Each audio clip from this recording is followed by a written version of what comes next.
श्रावण महीने की पंचमी के दिन शंकर भगवान पर जिस जिस परिवार के व्यक्ति का कांवड़ जल हमने बताया है आपको, जरूरी नहीं है कि डंडा बांधकर 2 कावड़ के जल के लोटे लेकर जाओ, आप अपने हाथ में भी 2 पात्र लेकर जा सकते हैं।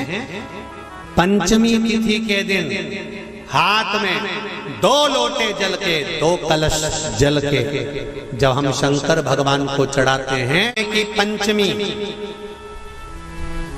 कौन सी तिथि?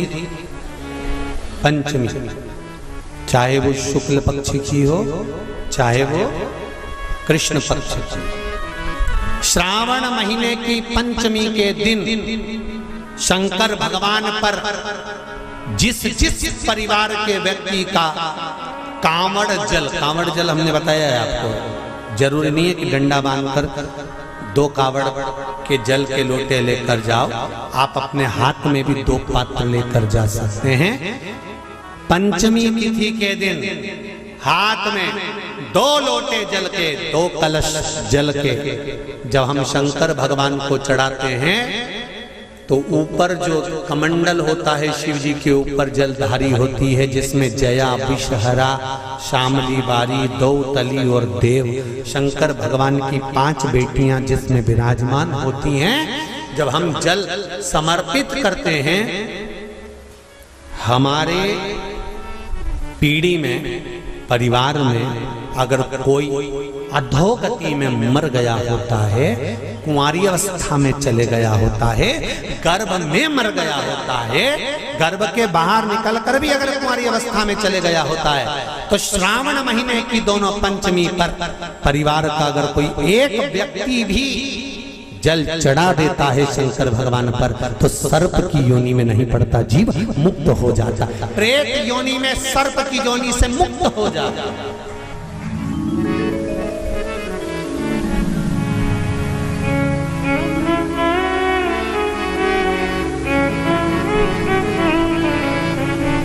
महाराज, हमारे यहाँ सांपों की पूजन कौन से दिन होती, कौन सी तिथि में करते हैं? जम के बोलो जरा। नाग पंचमी। नाग पंचमी का मतलब क्या है? सांपों की पूजन करो। नाग पंचमी का मतलब होता है शंकर जी के मंदिर में जाकर 1 लोटा जल समर्पित कर दो। उसका कारण क्या है कि हमारे परिवार में, हमारे कुटुंब में कोई 7 कुटुंब में, परिवार में कोई 7 पीढ़ी के अंतर्गत भी अगर कोई जीव तड़प रहा होता है, पड़ा हुआ होता है, उसकी मुक्ति नहीं होती है, तो पंचमी का चढ़ा हुआ जल उस जीव को प्राप्त हो जाता है और वो जीव तर जाता है, उसका फिर जन्म नहीं होता, वो तर, इसको मुक्तता कहता है,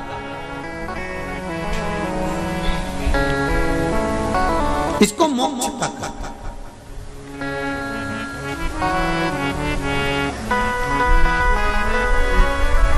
ये मुक्ति, ये मोक्ष, इसी को कहेंगे कि ये मुक्तता है। महाराज,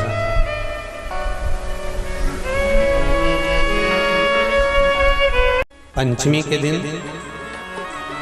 चाहे नाग पंचमी हो, चाहे श्रावण महीने की शुक्ल पक्ष की, चाहे कृष्ण पक्ष की पंचमी हो, शिव जी पर जल चढ़ाया गया।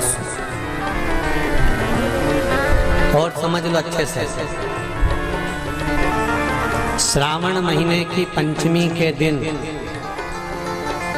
देवाधिदेव महादेव पर चढ़ाई गई शमी पत्र, भगवान पर चढ़ाई गई शमी पत्र आस्तिक मुनि का नाम लेकर, कौन से मुनि? आस्तिक मुनि का नाम लेकर शमी पत्र को वापस उठाकर उसको अपने दरवाजे की चौखट पर कहीं पर भी या द्वार पर कहीं पर भी एक ओर रख देने पर घर के अंदर, बगीचे के अंदर सर्प प्रवेश नहीं करता। ध्यान रखिए, सर्प प्रवेश नहीं करेगा। शमी पत्र समर्पित करने पर, उस शमी पत्र को आस्तिक मुनि का स्मरण करने पर, कौन से मुनि है?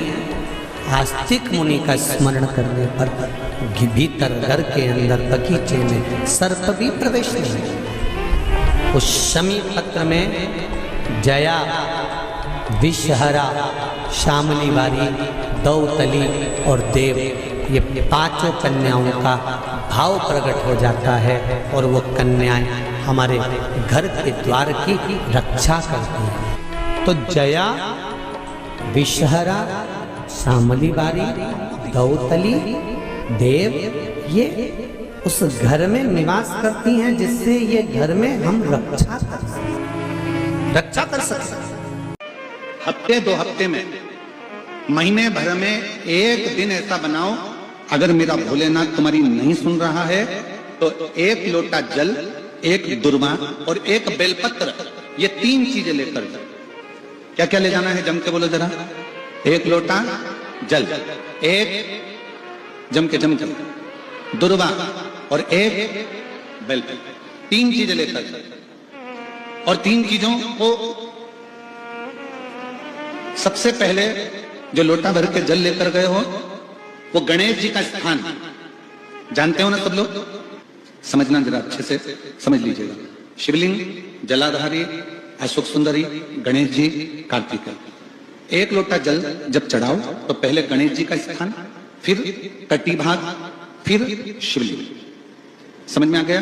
गणेश जी का स्थान, कटी भाग, जलाधारी, फिर शिवलिंग। दुर्वा गणेश जी के स्थान पर समर्पित कर दो और बेलपत्री अशोक सुंदरी वाली जगह पर समर्पित कर दो। ये 3 चीजें अगर आप 2 हफ्ते में, 1 महीने में अगर एक बार भी अगर करते हो तो देवाधिदेव महादेव आपकी मन की कामना पूर्ण जरूर करते।